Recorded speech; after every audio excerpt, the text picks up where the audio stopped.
বাংলা নাটকের এক জনপ্রিয় অভিনেতা মোশাররফ করিম। মোশাররফ করিম অভিনীত নাটক আসছে চোরের দল খুব শীঘ্রই।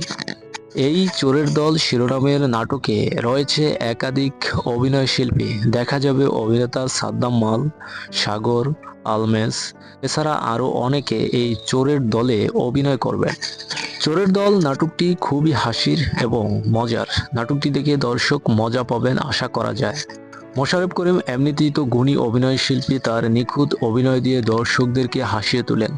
এছাড়া এই নাটকে সাদ্দাম মাল পোস্টারে দেখা যাচ্ছে মাথায় ট্রাং এবং হাতে বন্টি। সাগরকে দেখা যাচ্ছে বস্তা নিয়ে দাঁড়িয়ে আছে এবং আরেকজনকে দেখা যাচ্ছে ছাগল নিয়ে দাঁড়িয়ে আছে। সব মিলিয়ে নাটকটি একদম ফাটিয়ে দিবে।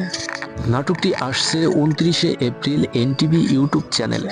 চোরের দল নাটকটি পরিচালনা করেছেন তাইপুর জাহান আশিক। নাটকটি নিয়ে দর্শক খুবই এক্সাইটেড। পোস্টার দেখে পুরাই মাথা নষ্ট। তার মানে জানাই যাচ্ছে নাটকে কি হবে।